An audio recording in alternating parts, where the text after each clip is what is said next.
and Roger's going to just started recording. So welcome, everybody. Sustaining members, new members, first-time guests, dual platform users, switchers. Welcome to the Mother's Day edition of the Tucson Macintosh User Group meeting. Our next meeting is on Tuesday, surprise, surprise, June 20th, at this same virtual location. We will also have an Ask Me Anything session hosted by Kevin. Thank you, Kevin, for all of your wisdom during all the Ask Me Anything sessions. And an accessibility minute with Chris Wesselman. And Apple's WWDC will take place in early June. And Tony will be here to give us the 411 and all the other information as to what we need to know that took place at WWDC.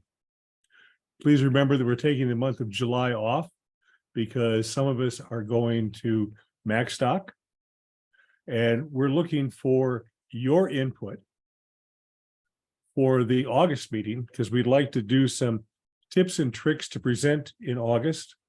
And this could be something that you have found and wish to share with everybody, or something you want to be able to accomplish but don't know how.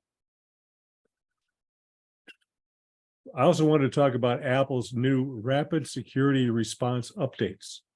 One of those, the first one that was a real one, happened just recently, where they pushed out the rapid security response update for nearly every Apple OS.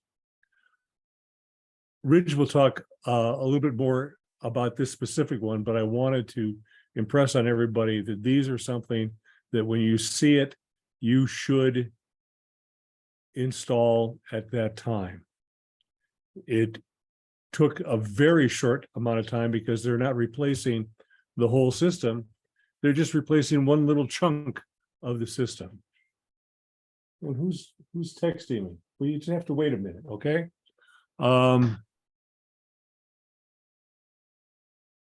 So that's what a rapid security response update is. And please, for your own safety, install these updates quickly. And also, do not use password as your password. As we found out someone in Ted Lasso did, we watched an older episode last night, and this guy, someone got into his phone and took out pictures of his girlfriend that were meant for only for him. And she said, "You don't use what password as your password, do you?" Well, yeah, I do. So don't do that. But he spelled it with two S's to trick them. Yeah. Let's put a second S in there.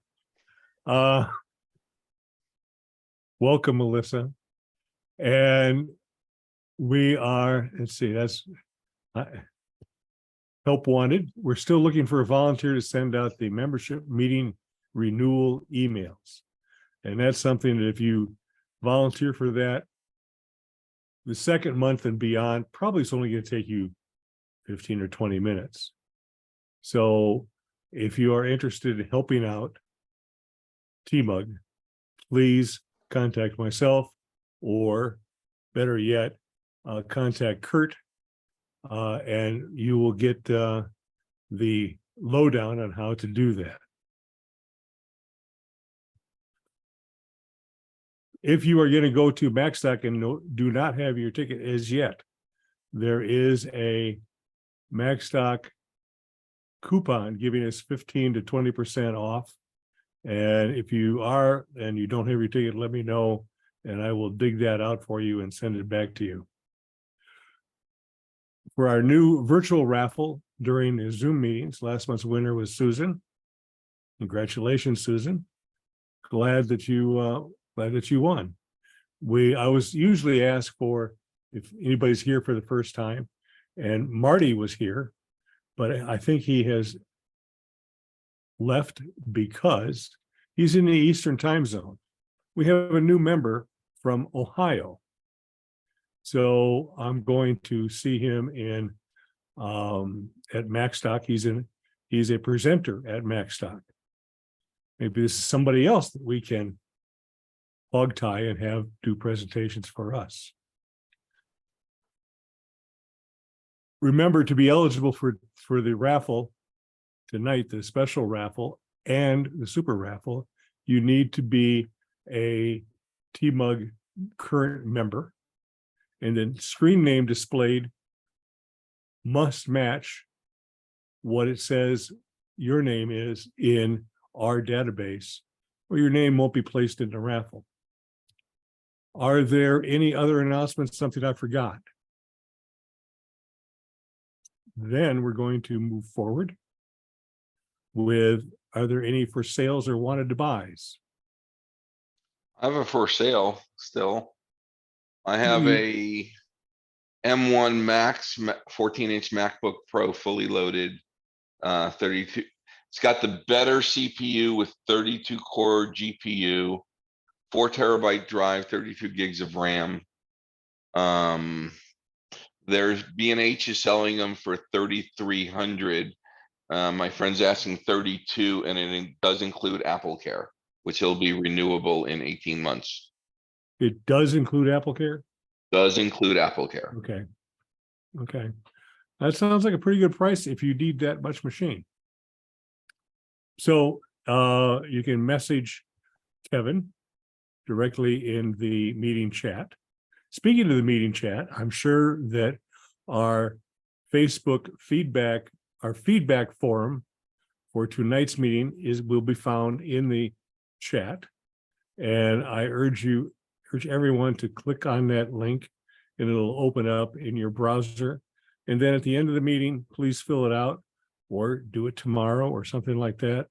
It really is a help to us if you fill that out, because it helps us plan for the future. So now I'm going to turn it over to Ridge for our tech update and security update. Ridge, are you ready to take over? Okie doke. Very good. Your floor is yours.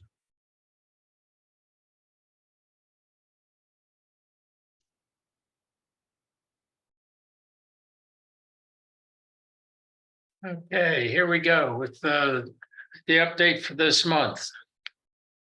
Software updates. Not as many as were posted last time because we had 2 months to cover. But whenever you see the word through, there are additional updates between the two that are posted there. So Firefox and Mozilla got Thunderbird updated, and Chrome got updated, and Graphic Converter had 2 updates. Little Snitch did it again, and so did Microsoft Office and Pixelmator Pro. With that update was posted today, and we're running now on Zoom 5.14.7. Apple had updates as well. And here's the rapid securities response updates that Apple posted to the iOS and iPad OS. And also Mac OS got one. And their Beats firmware and AirPods firmware got updated, as well as the MagSafe charger got firmware updated. And coming, Ventura 13.4 is still out there, but it's in release candidate now, so we ought to see it within a week or so, as well as iOS, iPad OS, tvOS, and watchOS.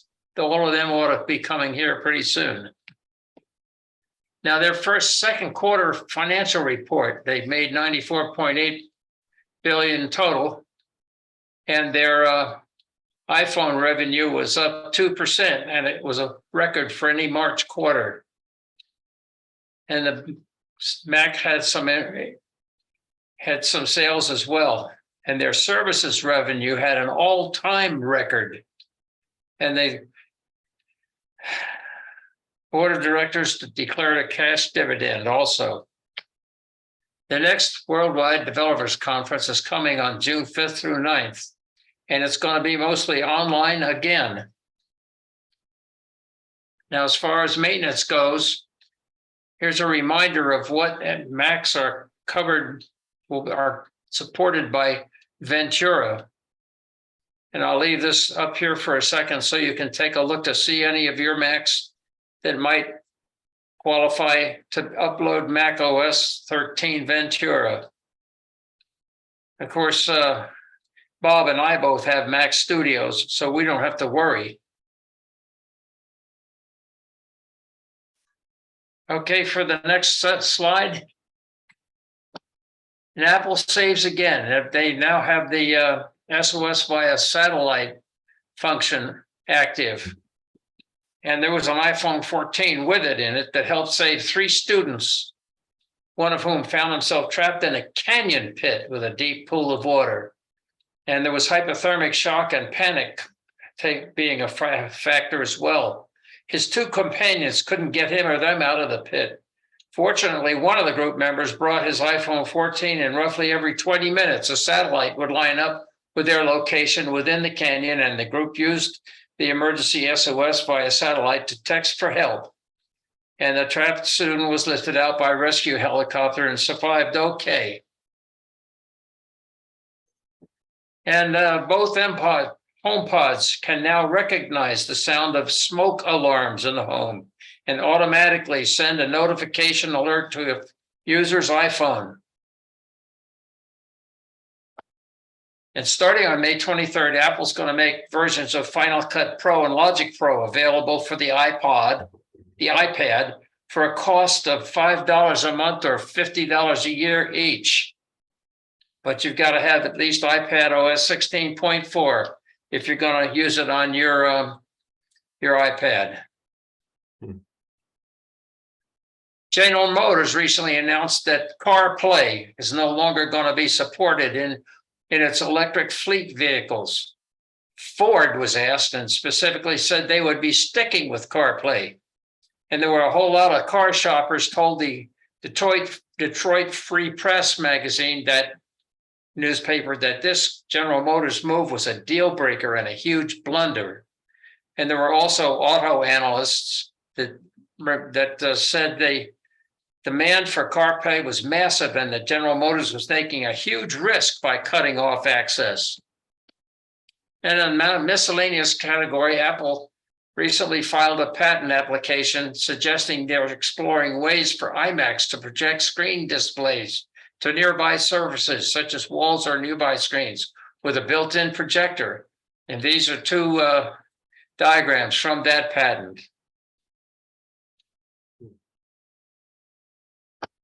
And then Apple opened their first store in India in a city called Mumbai, and at least 300 folks showed up. And then Tim Cook and the head of retail, Deirdre O'Brien, attended also, as you can see. And Macworld Online suggested, well, if you're going to be buying an iPhone, these would be some good tips to keep in mind in your purchase decision. Don't dismiss the high price models because it might have more of the features you want. Don't get the wrong charger because there's no power adapter in the box. And don't skimp on storage because your photos and applications you upload may later exceed what comes with the basic model. Don't forget to protect every part of your iPhone. So you always want to get the best all-around phone and screen protection. Don't buy from individuals, eBay or Craigslist, because there's no way to know the unit's real condition or legal ownership.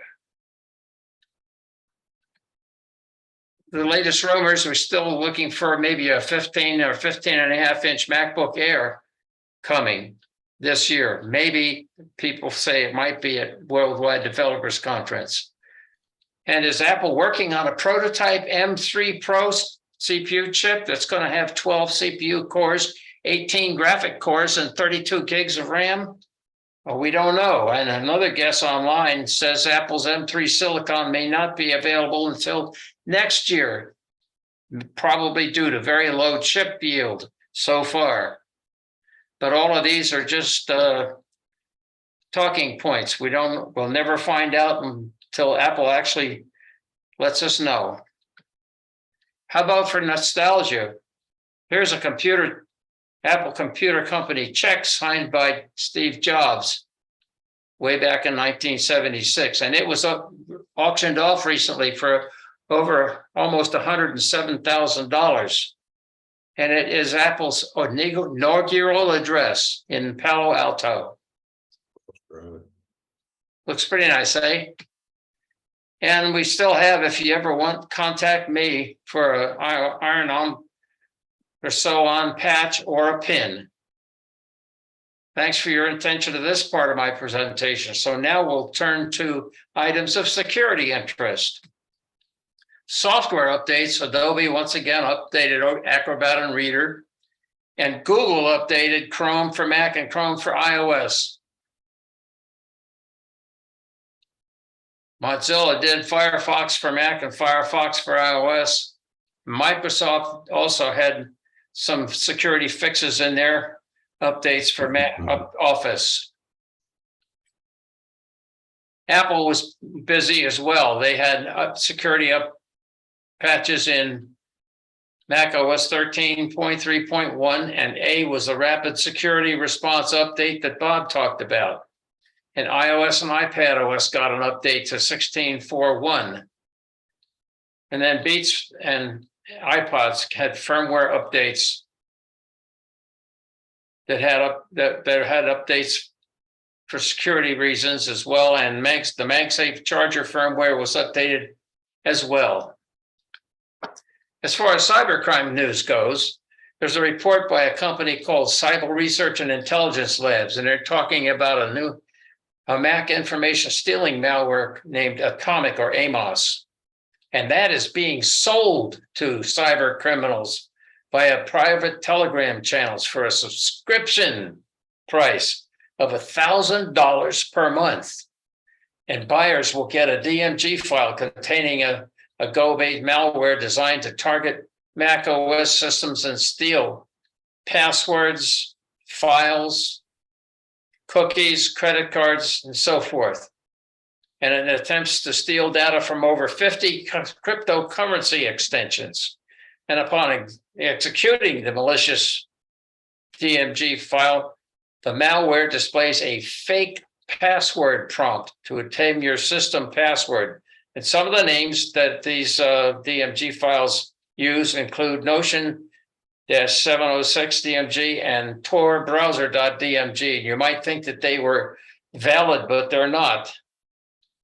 You can avoid this by limiting your installing software to the Mac App Store and only install and avoiding installing apps and files from unverified sources, including links sent via email from questionable or unverifiable sources. And now for what's good.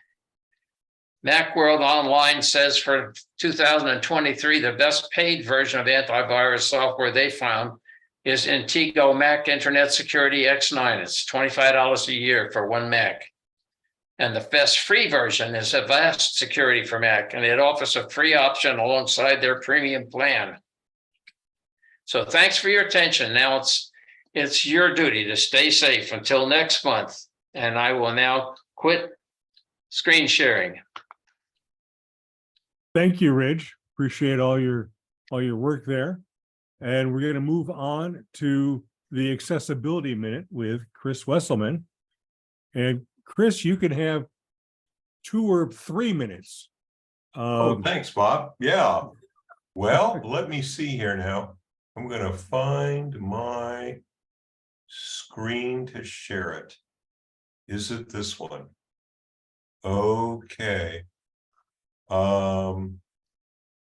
Let's see. So we see notes. Yes.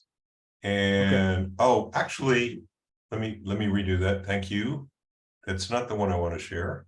The one I want to share is the system preferences.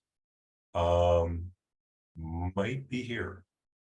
So tonight's suggestion, drum roll, comes from our very own Bob Wood, and he suggested Zoom and Display, which are two real big ones. In fact, one of the very early things I did was in display, I made my cursor bigger so that I don't know if you guys can see it, when I agitate the cursor, it gets large. Does that show up? Yep, we can see that Yeah. it's blue. And this is like really easy to do now in where we are. We're in system preferences. Now, this is Ventura, so things are vertical. But if you translate back to the older systems, you just go to accessibility and you've got zoom and display. And they will show up the way they used to. And I will admit that the new Ventura system does take a little bit of time getting used to.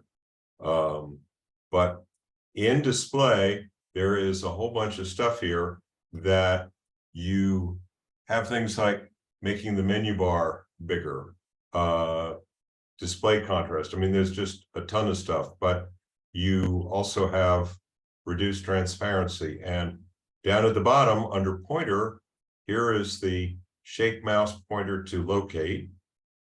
And then you can adjust your pointer size. Notice how it gets bigger and smaller. I use it about like yay big. And then you can do the outline color and the fill color.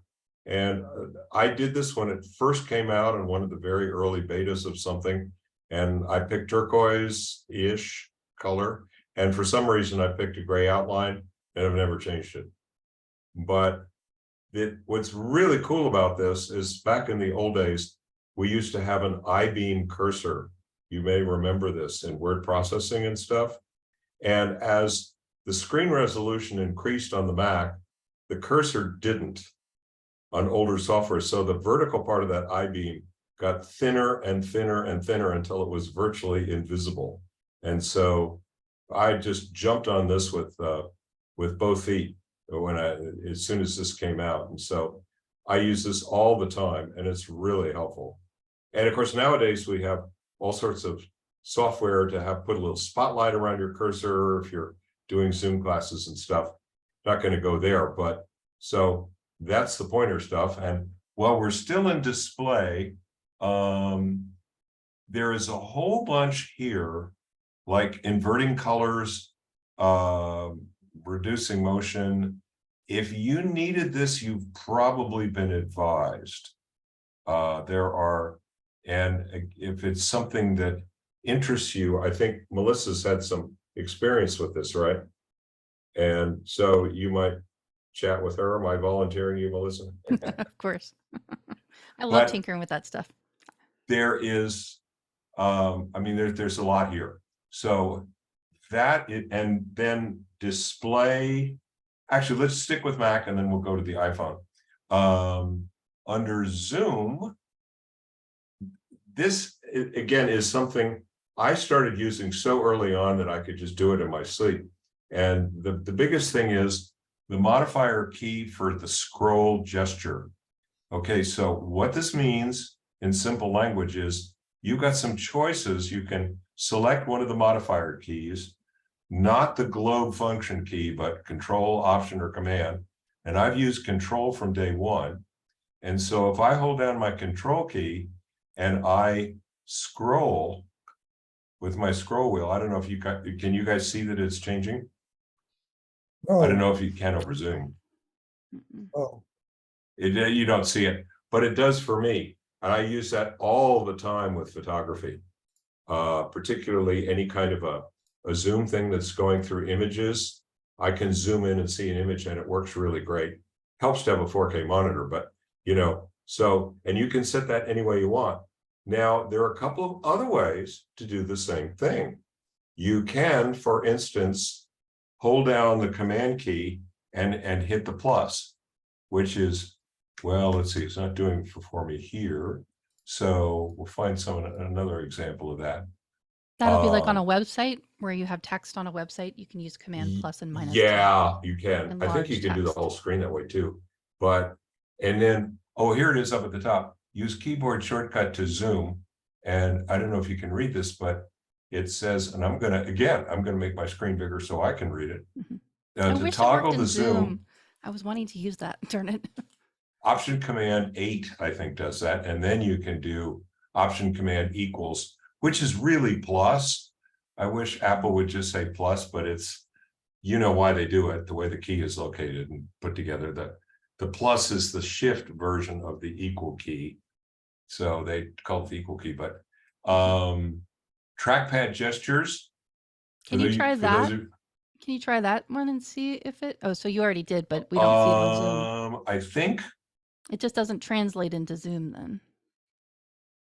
Oh, I have to three finger toggle for Zoom. Mm-hmm. Oh, okay. I find a three finger tap is kind of awkward, but what it does, it's popping it back and forth. Theoretically, okay. And then let's see, Zoom style, choose. You can also choose your display if you have a secondary display to only do that one. And then this is another thing I really wanted to, this can be hugely helpful. This thing called hover text. And essentially what this does is if I turn it on, if I hold my command key down, when I hover over some text, it pops it up.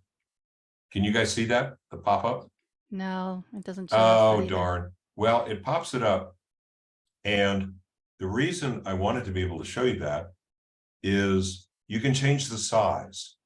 And I don't know if you're seeing my pop-up little window right here, but the default is 60.60, which makes it huge. So I backed mine down to 24 points. But there are many times like somebody, I want to see somebody's email header or something like that, or there's something on the screen that's kind of small, and I don't want to bother to hold down the control key and scroll the entire screen. So with hover text, I can just go to the text and it'll pop it up, which can be really useful. The other thing is if you're lazy like me and you leave your finger resting on the command key, then when you move your mouse around, things are going to start popping up all over the place, which might wake you up or keep you awake at night, whatever is appropriate. So that's the Mac version of these. Now on the iPhone, and I'm not sure if we've got time for me to try to share my iPhone, but I think there is a way on Zoom to do this. If I stop and start share, I think it lists the iPhone somewhere at the end. If it doesn't work, you'll have to use QuickTime. Yeah, well, we probably don't have time for that tonight, but We keep thinking that Zoom will make it so that it works, so that you can share it. I've seen it. Well, I've seen it happen, and it happens. It's just not very. well, here's consistent. iPhone, iPad over AirPlay. Oh, okay. It Connected. says you've started tap, screen sharing. Screen mirror. Oh, I should be able to do this pretty quickly. Let's see, screen mirror. Yeah. And tap my main machine. I'd wheel love is it if this turning. would work. The wheel is turning. Yeah, this is why we usually default to QuickTime, because it's faster. Yeah.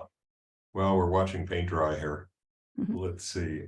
Well. Okay, we see something now. Now it's showing Yeah. screen mirroring. So, okay. So let me tap away. Okay, now we can see it. So yeah, check it We out, got it to work. guys. Yay! That is my phone. Yay! So we'll go up here to accessibility. And then we've got the same thing, Zoom and display. So under Zoom, for those of you that have a keyboard with your iPad or your phone, there are the same keyboard shortcuts. I have them turned off because I don't have one. I don't use one with the iPhone, but you see, you've got all of these choices here. And again, you can do very similar things to what we were talking about a minute ago. And so if I go back, let's see, there's another thing called a Zoom controller. And this is something I hadn't seen before, but it pops up this funny little wheel right here. And when I tap on that black wheel, I get a window and it allows me to do zoom in, region, resize. And again, it primarily for people that have big time vision problems. And Macular degeneration. sorry? Like macular degeneration. It's like having Yeah. a built-in magnifier on your iPhone instead of physically holding up a magnifier. I have a friend with this, and he's literally to the point where he doesn't read mail on his iPhone anymore. And he's got a nice iPhone 12. So I've been trying to, but anyway, so there's a whole bunch of stuff that you can do with that Zoom controller. I'll turn that off for now. Go back to Zoom. We've got let's see if there's anything else. Show while mirroring, maximum zoom level.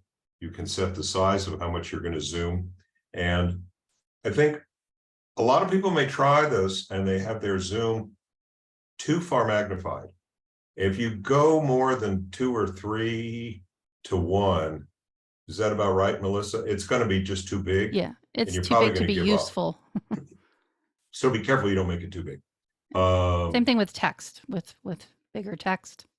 Yeah, and there are a couple of other things like follow text, smart typing, these things. I'm not exactly sure. Yeah, again, we're getting into the weeds here, but These are things you really have to play around with. It's like when you go to the eye doctor and they say 1 or 2, 2 or 3. It's kind of like that with those toggle switches. Exactly. Okay, now the last thing I want to talk about real quick is display and text style. Now there are a bunch of things you can do. Like for instance, I can make all the text on my iPhone bold. And I've suggested this to my friend with a macular degeneration. I think it'll really help him a lot. There was a phone that I actually used this on, and I forget what it was. I think it was a 4 or 4S or something.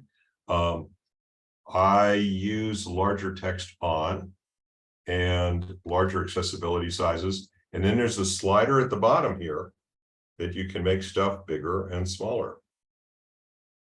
So if you feel like you're not using your phone as much as you'd like, or it's not as good an experience when you're reading it, these are all things to take a look at.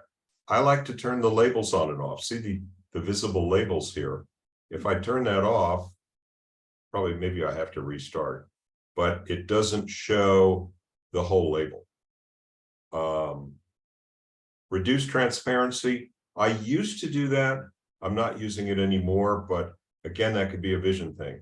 And you can increase contrast, differentiate without colors. And somewhere you might have noticed on the Mac one, there was like a box of colored pencils. That's for people who are colorblind, so that you can compensate for color blindness if that's an issue for anybody. And we got smart invert, color filters. Auto brightness is one I tend to use. I think it's better for battery efficiency. I just kind of like it, although I can always swipe down on the right side and adjust my brightness right here. So, oh, while we're here, by the way, this is the screen accessibility thing that I was talking about last time, so that you touch this little key right there. It is, let me see that. Can you see my cursor? Yes, It's that's that helpful. one. Yep, the one that's lit up. And then that's where I can turn assistive touch on and off. You can also put zoom in here if you want. So you can populate this menu, but that is really easy way to get to this. You don't have to click 4 times. You don't have to ask Siri in the middle of the supermarket or whatever. And I mean, I really like my extra home button, as I call it, and I use it to restart the phone all the time, and screenshots and volume up and down, because I've got this World War III case for my phone. Yep. It's the 4-meter case. So, you could drop it off of Angel Point at the Grand Canyon and it may survive if you find it. But the one problem with it is the buttons are really stiff. Yep. So it's hard to push the buttons. So this way I don't have to. I can use volume up and down, tap the box back. But anyway, so that's that in passing. Let me see if there's anything else. I think we're done. Can I show you one more thing while we're here? Absolutely. Right there where you are in the accessibility main page, go all the way to the very, very bottom and tap where it says per app settings. So Add can you an app. guess what this does? So go and add, for example, messages.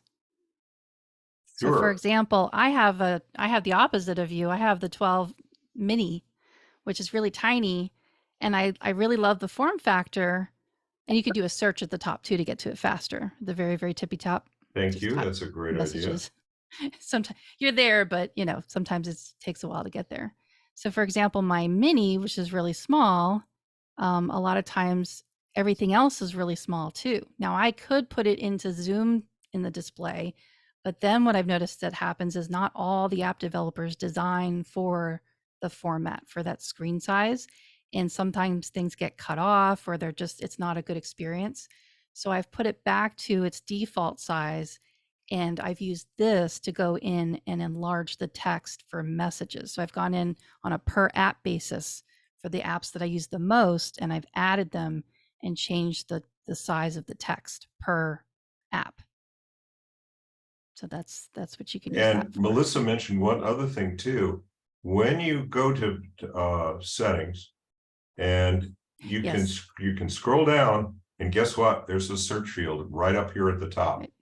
So you can type in Zoom, and bam, it'll show you all the places where Zoom is.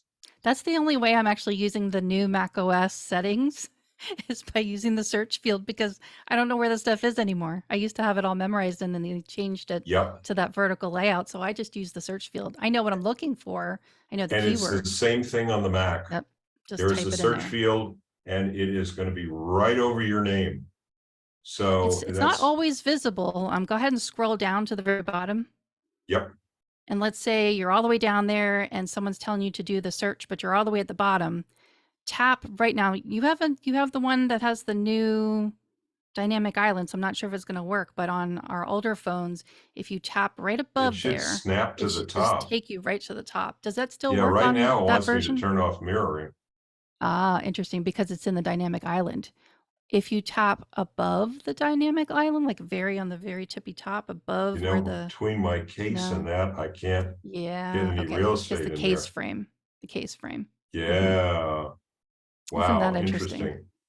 Yeah, it's just that tiny little ledge up at the top where you place your finger. If you're in the bottom of a list, it should shoot you right up to the top so that you don't have to keep scrolling. By But the way, that's interesting something that it's either no clicking on longer the time. available. Sorry? Try clicking where the time is.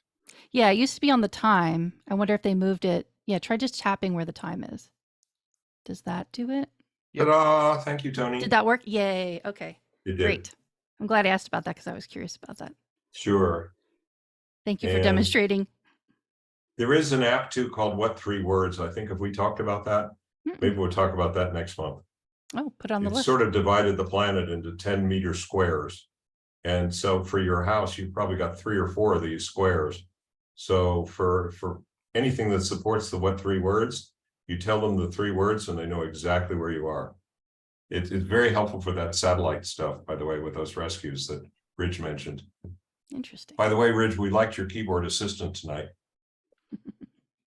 So I think that's it for me. Are there any questions? We'll keep those suggestions coming. Cards, letters, flowers in the hot weather aren't a good idea, but you know, I'm happy to take a look at stuff, and hopefully these are helpful. So back to you, Bob. Let me unshare here. I'm going to stop mirroring in the Magic Island. I happen to like the Magic Island. I just, I don't know.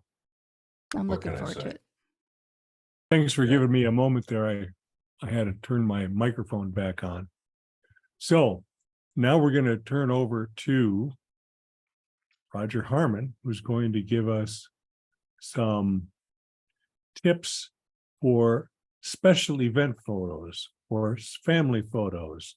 Think Christmas, Thanksgiving, graduation, birthdays, and so forth. And Roger's going to give us a little bit about how to make those better and more memorable photos.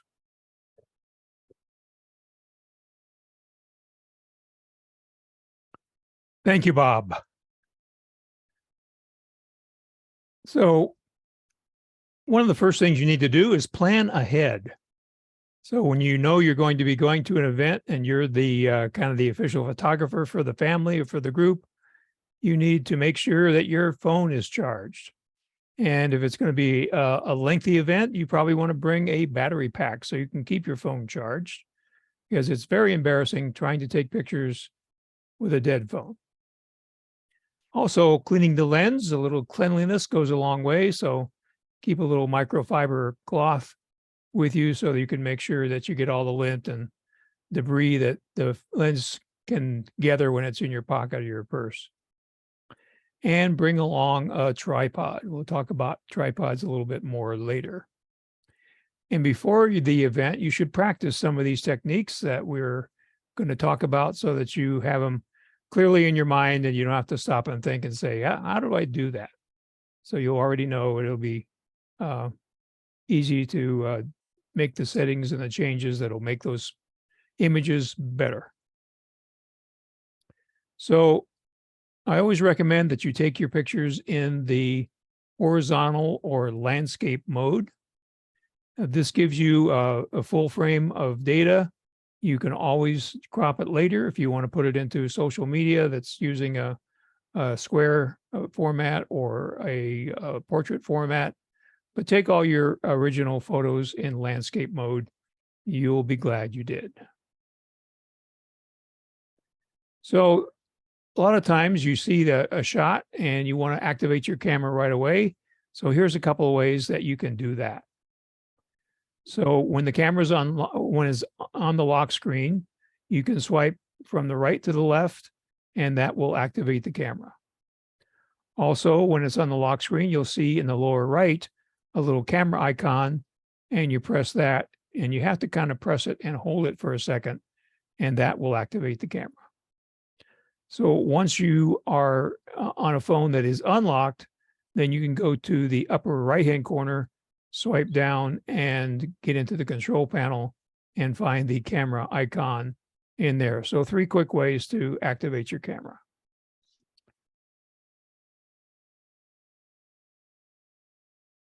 So let's talk about what's behind your picture. So you want to be able to choose your background whenever possible. You want to avoid having a bright lit window in the background. This messes up the exposure, makes your subjects dark because the camera is exposing for the light in the window. A plain background is better than a busy background. So if you can get a wall that's plain behind your subjects, that's a good idea. But you can adjust the exposure if you're caught into a situation where you can't get away from that bright background. So let's demonstrate that. So we are going to go to a different camera here.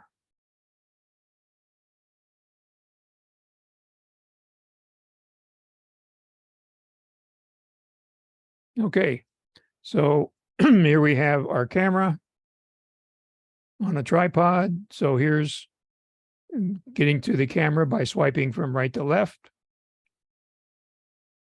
There we are. Say hi to Happy. And then as you can see here in the lower right-hand corner, we have a little camera icon. We touch and hold that, and we're in our camera. And now when we unlock our phone, which Face ID is not working here, so I'm going to put in my code. So now we're in unlocked phone, and we go into the upper right-hand corner, swipe down, bring up the control center, and here's the camera icon. So again, we're in the camera. Roger, So now, we're seeing your iPhone only in the gallery, and because we're viewing your keynote presentation large. okay.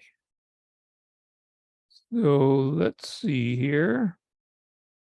Bob, there's a slider next to the left of where you see his iPhone, and you can move that to the left and it'll center out the two between the screen.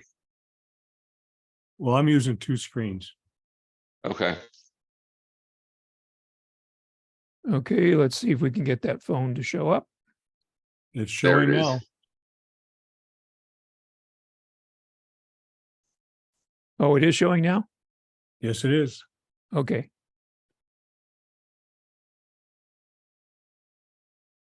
Okay, so here we have Happy. And as you can see, he has a kind of a bright background there. So if you touch the screen, you'll get a little square with a little sunburst to the right. That's kind of hard to see. And so if it doesn't move very fast, and you can just keep moving it, and it will change the exposure. So you can see the background is blown out now, overexposed. Now, if we go the other way,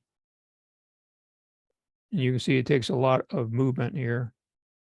There we go.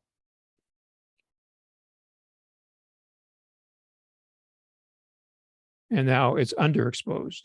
So then you can see the little sunburst maybe easier now that it's underexposed right here. So that's the way you would adjust it. And you touch it in the center, it goes back to the normal setting. So that's the way you would adjust it to see the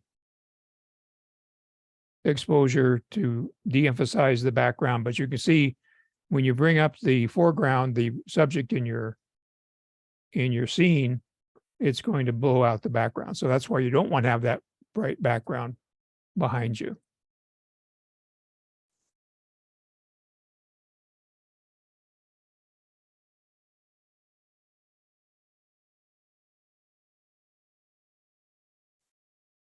So think about the angle that you are using to take your picture. And let me switch cameras here. Okay, so, normally you're taking a picture, you're either standing or sitting, and you're just taking the picture straight on. Well, that's okay for sometimes, but look at getting a little variety. So you can use a higher angle. So that's flattering to people. So the people are down here.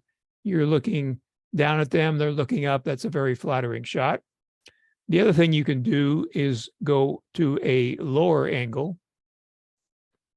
And that, especially if it's like you're taking a picture of a child that's on the floor, looking down on them is not very flattering. So you want to get your camera down low so you're parallel with them. So one way you can do this is by using a selfie stick.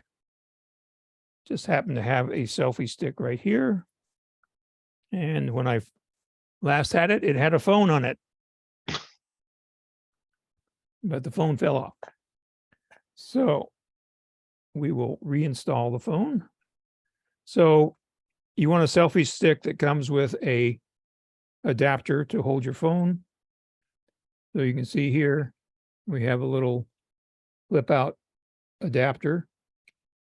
So you just put you want to make sure you're not hitting your power switch when you put it in your adapter. And so we just put it in the here, volume. snap it in. Can you hear me I think okay? I think you need to switch cameras again, Roger. Okay, you're not seeing the side view, Yeah, we can see the side view. We can see you putting it into the selfie stick. but you can't hear me? No, I We can hear you. Can hear you. I can see you in the gallery view, but not in the main screen, the presenter. You're just Okay. in the little thumbnail. Yeah, so what you want to do on your Zoom is just click in the upper right-hand corner and click on speaker view. And then when I talk, I'll be pinned larger. There's also in the gallery view, there's 3 little dots in the upper corner, and you can click on that and choose pin to first screen. And then you'll see Roger Nason big in the center. Okay. So with the selfie stick, you can do the high angle. When there's something on the floor, without you getting on the floor, you can use the low angle. So a selfie stick is very handy. So while we have the selfie stick, we'll talk about tripods. So if you buy a selfie stick, you want to get one that has a tripod on the bottom. So then you can stand it and get in the picture yourself, which we will talk about.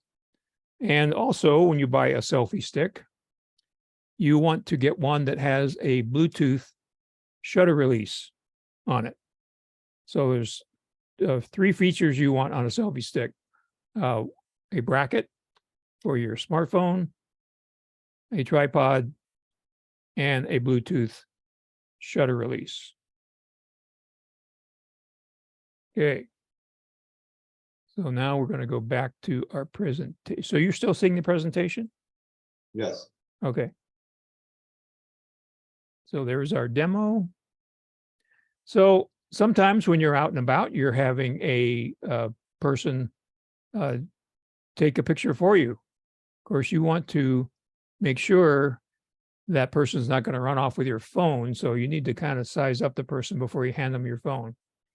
But when they do that, you want to probably turn on live photos. And what live photos does is it takes a little short video and gives you a bunch of different frames. So if someone blinks or has a funny expression, you can go to a different frame and get a better picture. If you're taking a picture of an action scene, then you can use burst mode, which will take a bunch of pictures as long as you're holding down the shutter key. So to do burst, you hold down the shutter button and you slide it to the left. Now you have to do this very quickly, because if you do it slowly, it actually turns on the video function. And to switch to video, then you just hold down the shutter button and it'll switch to video. And then the other combination on the shutter button, if while you're on a video, you want to take a still of the scene in the video, you move it to the right and it'll capture that scene. So let's see if we can see that. So we're going to switch to our camera here. Okay, so here we are on our scene, and we'll pretend like Happy is moving around here. And I don't think I have enough hands to move him around, and well, maybe I do. So we'll move him around, and then I'm going to press the shutter button and move it to the left very quickly. And so you see, I don't know if you could see the numbers going by there, but that was in burst mode. So now if we look at our picture, and he's not in landscape, so let's just touch right here. And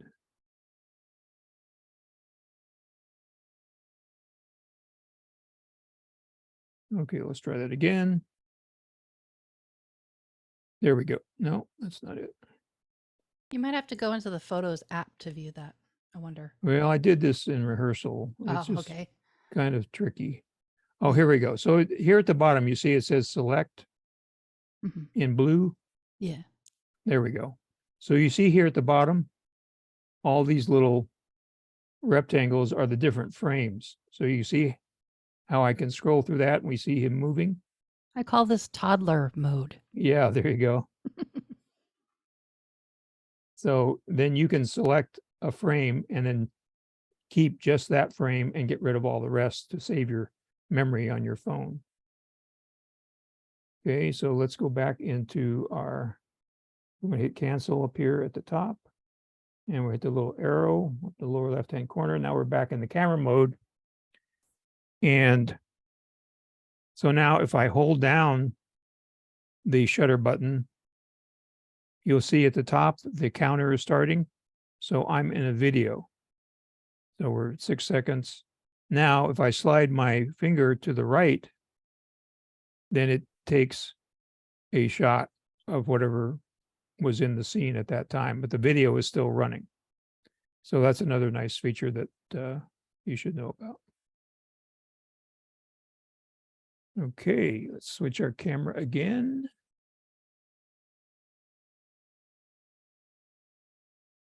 Okay.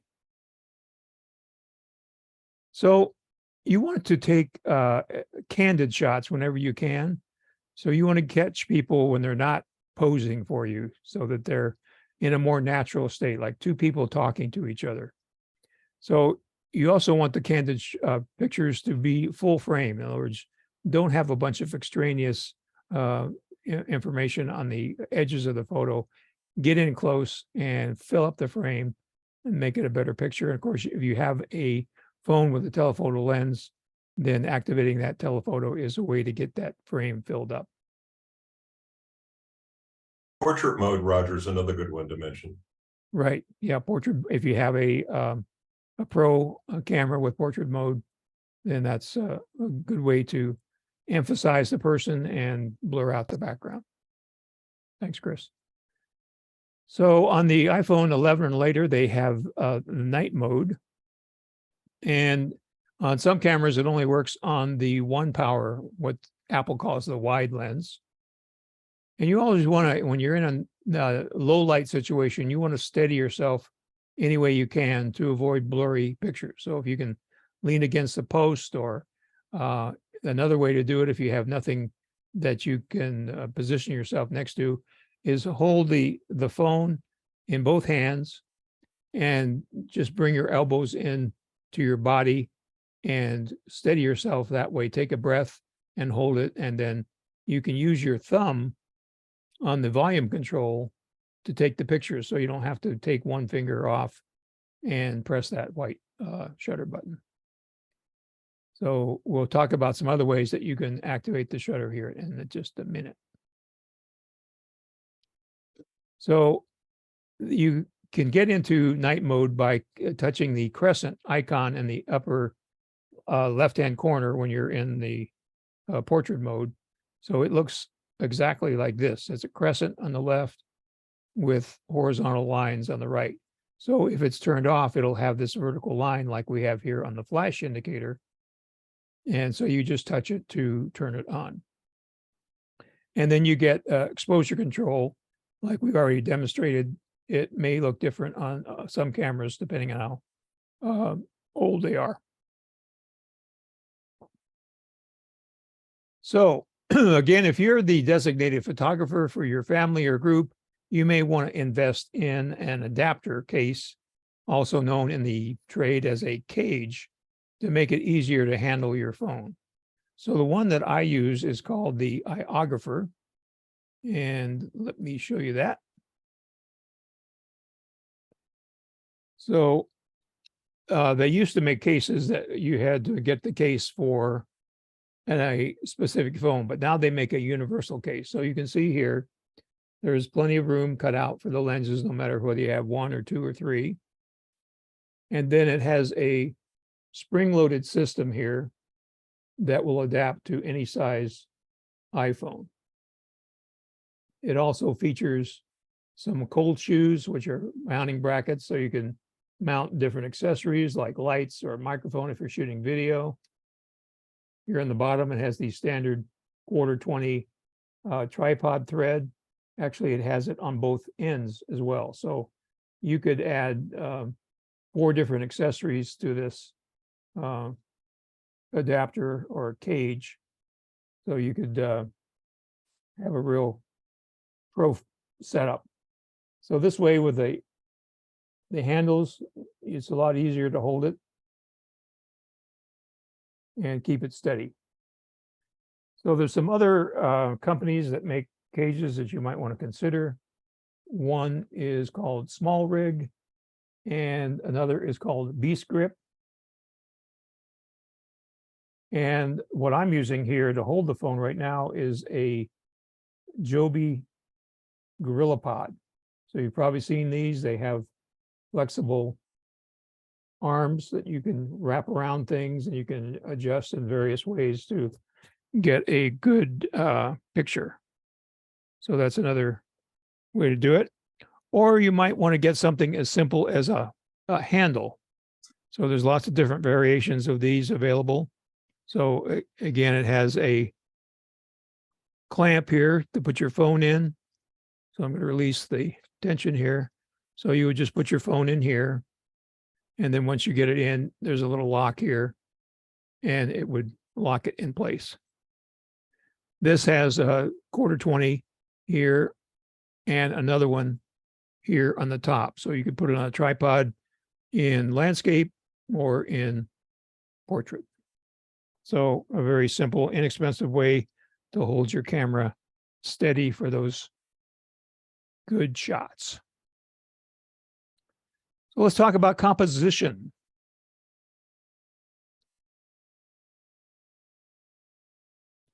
Okay, so when you're composing your picture, there's something called the rule of thirds. Now, I don't know if you could see it on my camera, but I have a grid turned on my screen so I can see the screen divided up into 9 sections. And that's the rule of thirds. And you turn that on by going to settings and camera and turn on the grid. So that's handy. You also want to make sure that you are at one with the horizon. So you are parallel with the horizon. And again, you want to fill the frame. You don't want to capture extraneous images that are on the side of your subject. You want to get everything as big in the frame as you can. And of course, you would use your telephoto lens on your upper level iPhones to do that. So composition will pay off when it makes your picture something your family and friends will want to look at. So there's 5 ways to activate your shutter to take a picture. You can obviously use the white circle on the camera app. You can use the volume up and down buttons, as I mentioned before. You can use the headphones that came with your iPhone and click the volume control on that. So that is a good way to do it, especially when it's on a tripod, because it doesn't require any movement on the camera itself. And then you can use the timer, which is an age-old trick of photographers when you have your camera on the tripod to activate the shutter without moving it. So there's a 3-second or a 10-second timer built into your camera app. And of course, you could use that timer so you can be in the picture. You know, sometimes you have pictures and you're never in them because you're taking them. So that's where the tripod and the timer come into play so you can get in the picture and be part of the group. Roger? Oh, yes. You can also use your earbuds as a remote shutter. Yeah, I mentioned that. Oh, okay, thanks. What about the Apple Watch? Well, Oh, yes. you could use that. So the nice thing about the Apple Watch is you can actually see a picture on your watch of the scene. So if you're, running into the scene, you can make sure that you're in the picture if you're on one side, which would normally be the case. So you can see on your watch exactly what the scene looks like, and then you can activate it from your watch. So a great way to be in the picture and get a good composition because you can see it before you take the picture. It's a fun party trick. Yeah. So there you have it. If you have any questions, please let me know. And hopefully these will give you some ideas about taking better special event photos. I have a question. Go ahead. Do you have any tips for shooting in bright sunlight? Like I just experienced this the other day on Mother's Day. There were some women that were posing and they were taking selfies. And of course, the thing you always want to do is it was offered to me, do you want me to take a picture for you? And I went to get her phone and they were all posing and I was ready to take the picture and I couldn't see anything on the screen. And this was up at A Mountain. So it was really, really bright and sunny. Oh, so the sun was Yeah. behind you. Yeah. Yeah. And they were under one of those Ramadas. Yeah. Mhm. Yeah. Well, I think like Luis mentioned earlier, you just need to have something to shade it. Yeah. Yeah. Yeah. I kept like bending down and trying to cast a shadow on it so I could at least see where the button was. And I actually don't think it was an iPhone but I could see at least the circle shutter button. But I just wondered if there was some other. Wear a easier big way. floppy hat. Yeah. Yeah. Yeah, you there go. is a hood that you can get, different Yep. size hoods for the phones. Oh. I end up using it manually, but Uh-huh. if you and it's not too expensive, but if you run into this a lot Yeah. and But you I have to usually have get my the sun right hat with me. So I could That use probably that as a work just hood. as well. Yeah. Okay. As long as you keep it away from the lens. Right. You could have Nate hold your big floppy hat so it throws a shadow on your on the iPhone. Nate is my big floppy hat. He could just stand behind me. And Roger, don't be Roger, afraid to, let me finish a second. Don't be afraid to move your subjects around, you know? Yeah. You don't have to take the picture where they're standing if they're standing in a bad place. R- You're in that's true. charge. Yeah. Your job is to get the best picture possible. So assert yourself a little bit and move them around so they don't have a bright background or a busy background. I'm used Luis. to doing that with the kids. yeah, I don't know if you mentioned something about depth of field, trying to get, a couple of weeks ago, I went to the Grand Canyon and the bus driver, as a courtesy, was taking pictures. Hey, I'll take you a picture.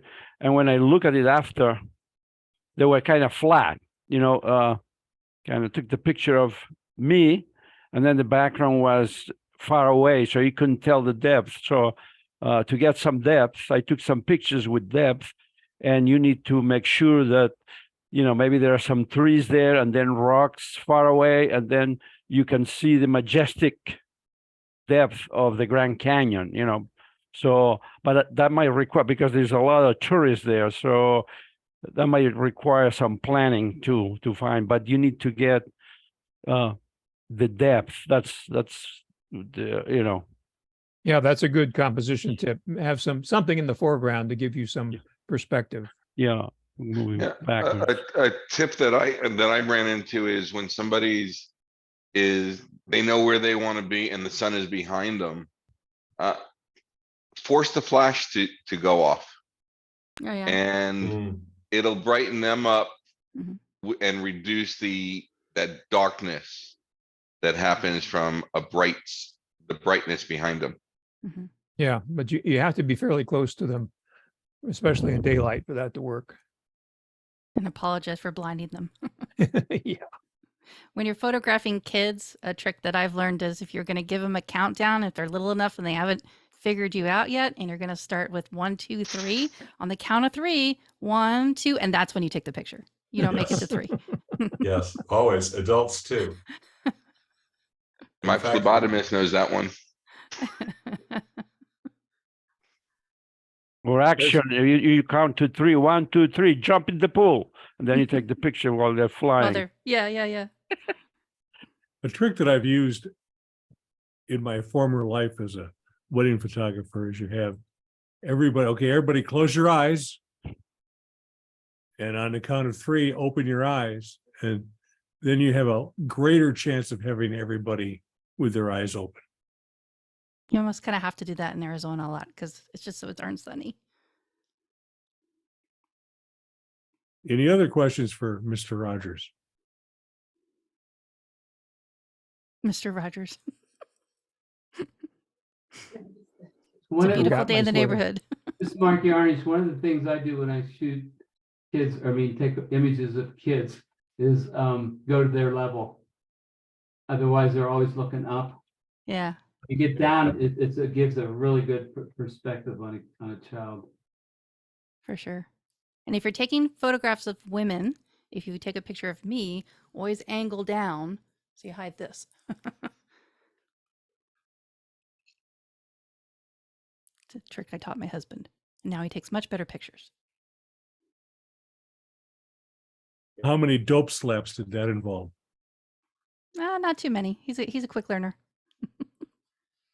Well, if there's no more questions for Roger, I'm going to turn it over to Melissa, who's going to give us a little talk about what you should know about Apple Music syncing. Make sure that you have all the music you want on all your devices. All right. So ready for me to share the screen? I'm going to click share screen. Everybody can hear me okay? yes, Okay, I'm going to try desktop 1 and switch it to my keynote. And tell me if you can see my keynote. Face the music. Yep, face the music. And I'm going to click play. And let me get over here Is it filling the screen this time? More or less. Okay. And you can see it on an iPad, okay? Okay.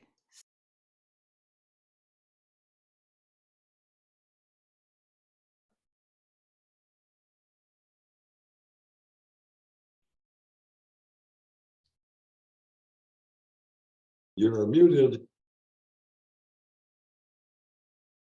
That might help. Can everybody hear me okay? Yes. Okay. All right. So this started out as a question that one of Kurt's friends sent him. And this was the error message that he got. This was what started me down this rabbit hole. And Bob said, well, we should have a presentation on this. So this was the error message that he got. It says cloud music. Notice it doesn't say iCloud music. That was really perplexing to me. It says cloud music library playlists can only contain songs from your cloud music library. If you continue, various artists, and that was the name of the folder of his friend that he was trying to add to a playlist, says it will be removed from your cloud music library and will only be available on this computer. And then it gives you two choices, remove from cloud or cancel. And so his friend wanted to know, well, why is he getting this message and what can he do about it? He doesn't want to remove them from the cloud. He doesn't want to lose any of his songs. And so we kind of deliberated on it back and forth. And, I did some researching, and I thought it had something to do with, viewing the status of the files. And excuse me, he said that his friend contacted Apple support and they told him that what he needed to do was, and can you see my mouse pointer here?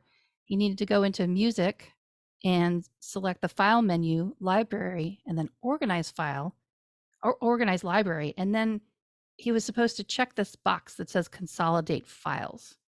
And so I was wondering, well, what is that going to mean? What's going to happen? And so I'm going to show you a few resources that you can use to try to troubleshoot problems like this. So if you get messages like this, what should you do to try to find what the answer is? And one of the first things that I always like to do is either Google the exact message and read through the Apple forums, or you can use what I have highlighted here, the Apple Music User Guide. Now I'm on Ventura, so it's going to show you what operating system you're on. And I typed in consolidate files. I thought that would be a good keyword search. And so when I looked it up, because I was going after what this message means, like what does that really mean? And on the website, it explains what it's going to do when you click that. And it says that the files will remain in their original locations, but copies are going to be placed in the default folder. And the default folder looks like this. So when you go into your Mac and you go into you can see the path here, you go into your home folder. This is my demonstration account here. So you go into music, and it seems redundant, like there's two music folders, but that's the way that the music app has it organized. And it's going to be in this media folder here. Here's another example up here that shows you where it's going to be organized. Another thing that you can do is in the music app, this is another place that you can look. You see where these headers are, where it says artist, title, time, genre. If you place your mouse pointer up there in one of those headers and right click, you can select what you want to see in these columns from this drop down menu, and iCloud, or I should say cloud status. Notice it doesn't say iCloud again. It says cloud status, and then it will give you a new column there that will show you what the difference in the different cloud statuses are. And then, are you able to see this? I'm switching over to Safari now. Yeah. Yes. Okay, so when I click on that link there, and I'm going to export this as a PDF, this presentation, and put it in the groups.io so that when you see the slides, you'll be able to click on these reference links and it'll take you to the web pages that I'm showing you right now. So this is a kind of like a cheat sheet. Now, if you're on a different operating system, so we're on the Apple Music User Guide. This is where I put in that search where his friend was asking about that warning message. So I put the keywords into this text box here. I told it what my operating system is. And then for this example, when I was telling you about the different cloud statuses, this is a whole list that shows you all the different icons. And so, for example, if you see this symbol, it means that the song or album is available to download from yours or your family's purchases to your computer. That's one example. And this gives you a list of But all what the exactly is Mhm. cloud music though? It's not I kn- iCloud music. Right. That's what I wanted to know. I was really confused about that. Let me go back to my slides. I wanted to know what that was too. So that's why I started kind of going down this rabbit hole. And I was trying to figure out, well, what is cloud music versus what is iCloud music? And every time I searched for cloud music, all I could seem to find was that it just kept referring to it. And all of the Apple messaging and all of the articles, you know, say, for example, like iMore and 9 to 5 Mac, you know, these places where we have really good references that talk about all of this stuff in detail, they all use the term iCloud. And so there's different terminology. There's iCloud, there's Apple Music, there's cloud music, all these different terminologies, but they all kind of mean something similar, but different. So just to go back a step. So if you have an Apple Music subscription, it seems that it refers to your music as cloud music library. But if you don't, so here this slide is illustrating, this is directly from the Apple website. This is where you get it. Let me switch back to my slide. And this talks about the different ways that you sync your music with your iPhone. So if you do have a subscription to Apple Music, you don't have to plug your iPhone in. Everything can be done wirelessly. So let's say you ripped a bunch of music files from a CD, or in my case, what I was my use case scenario was I had downloaded some audio files of a person speaking, you know, kind of like a self-help guide type of thing. And I wanted to put it in my music library as an audiobook because I wanted to listen to it in the car. So this was not going to be a song that was going to be sent to Apple and matched in iTunes and, you know, said, oh, here it's in our catalog. We'll give you this version, right? It wasn't anything to do with that. And that's what that made me so curious. So what was it about cloud music? So when you have an Apple Music subscription, this is what I've kind of found out from experimenting, you can just take files from your computer, from your Mac, and add them to your music library using the music app. So remember, we're talking about two different things here. The music app is the application that you use. It's the interface. It's not iTunes anymore. Like in here, if you're using Mojave or earlier or on a Windows PC, it's still called iTunes. But in newer versions, it's called Music. So they've stripped it out. iTunes used to be, if you remember, it was all bundled with a bunch of different things. It was like everything combined. And a lot of people complained about it being too bloated. So they separated everything out. And so now just the music portion is just called Music. And so you can do it one of two ways. You can either pay for a subscription to the service called Apple Music. It's very confusing because when they talk about Apple Music, are they talking about the subscription or are they talking about the application on your Mac? So I'll try to make a distinction when I'm talking about those two different things. So if you're just using the music app on your Mac, you can either pay for a subscription and sync everything without having to plug in your iPhone. You don't have to connect it to your Mac. You can just add stuff to your library in the music app and it will wirelessly magically sync. That's one of the features.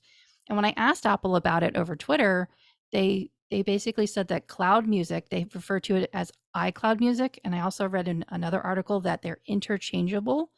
iCloud music versus cloud music are one and the same. And they said that it is a paid feature of an Apple Music subscription plan. But you don't have to have a music subscription plan, an Apple Music subscription plan in order to sync your music files. You can still use a cable. And then this was what Bob and I were experimenting with. So this just talks about the different ways that you can sync your iPhone. So here's an example. This is without a subscription. So for example, this is what it would look like on Bob's computer. He doesn't subscribe to Apple Music. And so I have a demonstration phone that I plugged in. I used my testing account and I'm not subscribed to Apple Music. And I could plug my phone in. You can see that it's connected over here as a location.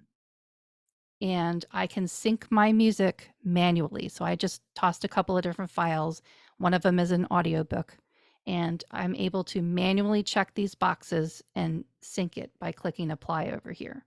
Now, I also have an iCloud account with this plan, with this account. This is my demo account, but I'm not paying for it. It's just a free 5 gigabyte iCloud plan. So that's why it gets really confusing, because it's not that you have iCloud music when you have an iCloud subscription. You can manually sync your music files to your phone, but it doesn't mean that they're stored in your cloud. It doesn't mean that they're stored in iCloud. So you still have to use a wire to make that happen. But then once you have done it the first time, let's see if it's on the next slide. Once you've done it the first time, you can click this button here, or check this box here where it says, show this iPhone when on Wi-Fi, and then you can unplug it, and then you will be able to sync it wirelessly. So remember, Bob, we were experimenting with that. We thought it might have something to do with home sharing, but it turns out it doesn't, because I tried this before I enabled home sharing, because I did find it in Ventura. It's now in the system settings. It used to be in the preferences in music, but they've moved it to system settings. So if you check this box, you can then unplug your phone from the wire, and this here in the locations will still show up. It'll still show your phone with the eject button. So I experimented with this and I unplugged it, and I was still able to add some files to it. Now, this is what it looks like. So this is my phone now. This is what the same, I should mention, these are Finder windows in case you didn't understand that. You have to connect your phone and open up a Finder window. And this is the interface that you'll see. This is what it looks like for a phone that does have a subscription to Apple Music. And you notice here it says that my phone is using Cloud Music Library. It doesn't have iCloud, but it says Cloud Music Library. So what I've been able to figure out is that if you pay for a subscription, you get the benefit of using a Cloud Music Library. You still can plug your phone in. You still can check this box. See, this is my phone now. You can still check this box. You can still work with it wirelessly. But for example, like books, I have to still manually, like I've now can unplug my phone. I don't have to have it connected to my Mac with a wire anymore. But if I wanted to, say, synchronize books, and this is where it gets confusing again, that's why I have a question mark here that I'm still trying to understand this. I do have an iCloud plan. I do have a subscription to iCloud to Apple Music. See how confusing it is? I also have the Apple Books app, but I've purchased books and they sync between my phone and my Mac. But if there's certain books that I download, I still have to manually sync it looks like. So that's something else I'm going to be experimenting with. Let's see, can I go back here? So again, this is a Finder window. This is with a phone and an iCloud subscription, but without a subscription to Apple Music. You can connect your phone and then check the box down here, and then you can unplug it, and then you can still sync things wirelessly, but it won't be through the cloud. And then this is what it looks like with a subscription to Apple Music. You see that it says Cloud Music. And then the reason why I put this in here is because it says the same message for photos. So I guess without, and this is, you don't have to have a subscription, but if you, let's say you were not signed into iCloud and you wanted to sync your photos to your phone and you didn't use iCloud, then you would probably have to do it manually by connecting to your phone and then syncing them manually. But this shows that I'm using iCloud photos. But it's interesting how I don't understand why they don't put the I in front of cloud. Do you see how like they're both a similar service, but they're using iCloud versus cloud? So I thought that was very interesting. And then this is the last slide. So here's where you can click each one of these blue bolded pieces of text as a link. So for example, here was the symbols. And if you want to go to the music user guide, you can click that and it'll take you there. So that was my advice, was to go to the Apple Music user guide and search for those terms whenever you get one of those error messages or a warning that says something's going to happen, and search for those words and it will take you to it. So say, for example, you wanted to look for playlist. If your message said something about playlist, usually if you type in the most keywords from the morning message, it'll usually be the first hit up here in the list, but this will give you some additional options to look at. Okay, so that is my presentation. Does anyone have any questions? I do, Okay, but I'll wait for other people first. okay. Anybody else? Looks like you're up, Kevin. Okay, well, I don't use Apple Music. Number Okay. one is, from what I understand, when you use Apple Music, they try to match your music library to what Apple has. That is correct. Okay, so what if, like, for example, the Beatles last year came out with the Let It Be album, and they came out with a re-release of Let It Be, Yeah. which which may not be on Apple Music. How would I add that to my music library if something is not in Apple Music, or I don't want Apple to match it? Right. That's a good question. And I think it has to do with, first of all, I would encourage you to organize your music library and make a backup of it. So, and they're very clear about this, that if you're gonna upload anything to the Apple Music to have it matched, that it's not backing it up. So this has happened to a lot of people where, like you cited that example. Another example is bootlegs or live shows, or Right. say you went to a performance and you like the live version of a song better. And so say you have that live version and you subscribe to Apple Music and you throw all your music in there and it tells you, the beginning, it's gonna match it for you. So for example, you can see these status here. So for example, here's a song, Chariots of Fire. I downloaded that from somewhere else, or like I have some Adele music here, for example. I purchased these songs in Amazon Music. So kind of similar to what you mean. I mean, I purchased it, or, a lot of these songs I ripped from CDs that I purchased, and it says uploaded, and then, but it doesn't say matched. So in other words, it looks like it preserved the version that I purchased. See, and this says purchased because I actually purchased it. See, do you remember when everybody got the free YouTube album? Right. Everybody complains about that. They're like, I don't want this. I never asked for this. I'm like, yeah, but you know what? From my perspective as a person who was a field technician and I demonstrate things, I'm always like, yeah, I really like that they gave us the YouTube album for free, because then I have something I can demonstrate with. At least it's not, a blank slate.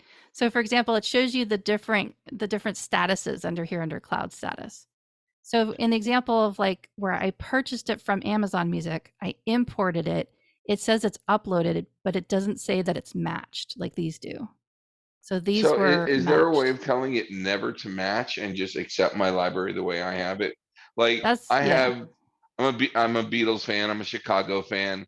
So when I have my Beatles album, I have every track that's on that Yeah, album. you want what you want and you know what you like, so you don't want Right. it matched, right? So I think that might lie in, and this is something, again, you're gonna have to experiment. And that's why I said back up your library and make sure that you have a copy of it, because what you can try to do is you can try to move it outside of this media folder. So because I have mine set up to sync my library, and now it's playing music. And I don't know where it's See, as coming I from. said, I don't have Apple Music, Yeah. so I don't have those options. Right. But I do organize my music the way that Apple has always done it. So Right. that's the easy part. But you're concerned, like if you were to, are you thinking about maybe getting Apple Music, but you're concerned that it's going to mess it up? 'Cause it I'll probably give you an will. example. I was at a client's yesterday, who just signed up for Apple Music. Mhm. And I was gonna give her a copy of an album. Yeah. So that she didn't have to download the album from Apple and she would have it on her computer. If I did that, then Apple's gonna have to upload that. It's gonna match it to what Apple thinks it should be. and then they're Mhm. gonna change it. Right. Right. So that's why I Which kind said of- I would experiment with it. Like just take maybe a couple of songs and try it, but maybe put a new, folder here and call it like, Beatles original or something like that. You know, I have backups And- of backups of Right. backups, so. Just I'm put a not couple of worried. songs in there and then, file import from that folder and then see what your options are, like see what it does to it. Because yeah, I don't know if there's a way to like not match it. You can try Yeah, deleting it from the library. that was one of the main reasons I didn't use Apple Music, is from Yeah. what I heard about the match, I didn't want it. Oh, you're not And- alone. A lot of people have that concern. In fact, And a it's- lot of the it's tracks that not- I have are Apple lost lists that were converted from FLAC. Mm-hmm. So it's higher resolution than what Apple offers. Yeah, so I would look at some things in here, and I'd also look in the Apple user forums because it could be that other people have found a way around that and figured out what they do. But I think what it's going to be about is where you store it, like keeping it out of this media folder. Yeah. So it's under music and then media. See, I even changed it too because I didn't like having, I guess it was just messing with my OCD. I couldn't stand having two music folders. I just felt like that was redundant, but there must be some reason why they do it that way. The reason is your music folder is for all your music. The second music folder used to be called iTunes. Right. Now it's called Apple Music here. Right. Now this And I've never been able to figure out. I don't know exactly what that is, but I can show you a difference here. So for example, Apple Music, just for one example, I like this band and I downloaded this album from Apple Music, but everything else is stuff that I've imported or brought in. Yeah, I don't have that. I have in mine, I have music, then and then media is nested, and in there is See, my automatically music add to is- music, home videos, movies, and music. Right. So I'm Nothing in my else. user folder, in my music folder, and Right. then Apple Music, the app, creates this media folder. And then inside of this media folder is another music folder. Right. Right. But it's separate from this Apple Music folder. So all of my imported stuff is in here. So that's why I think that maybe if you go back a level and make another folder and put it in there and see if you can get it to distinguish the difference between, no, I don't want this organized this way. And that's why you got to poke around up in here, like under file library, and take a look at Yeah. these. So for example, organized library. So it could make copies, make duplicates of things, but leave the original. I ran that on my computer, didn't make a single change, didn't copy anything, because everything was where it belongs, so. Right. It's for people who have all those separate folders that have, tried to organize it different ways and that in the case of Kurt's friend, I think that's what ended up happening was he probably had a separate folder because it was called various artists. And I know that comes from metadata being missing from the individual file. Like Track. it was probably in here. So like under this one, this is music themes. This is the name of the album. But it could have been that there was a different artist here. It's like this is just called music themes. It's not an actual artist because this was something that I downloaded or imported from a CD or something, and then it matched it and put this stuff in here. Are there any other questions for Melissa? Okay, I think it's time to close it out for tonight. Thank you, Melissa, for trying to make that mess a little more It's still clear so messy. for I everybody. think it's still as clear as mud. I wanted to remind everybody about the feedback form. And if you'll see it in your meeting chat, please click on that link and fill out the form. And this month, I'm going to remember to pick out the door prize winner.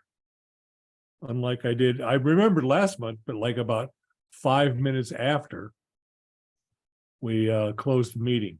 So I'm going to ask, we have 27 here. So I'm going to ask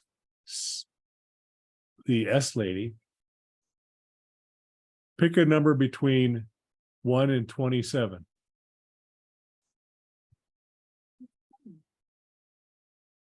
Number 20. Well, one of our presenters tonight. That's Chris Wesselman. Chris, congratulations on winning the door prize this month. And I will get that sent out to you sooner or later. And you'll get it in your email, a Apple gift card for $30, which will pretty much take care of your TMUG dues for a year. So remember to keep those dues coming in, and the cards and letters as well. And we will see everybody next month. So have a good evening and drive safe on your way home. Now, if I just remember to save the chat. Yep, there it goes. Hey, good job. So good night, everybody. Good night. Good night. All right. See you next month.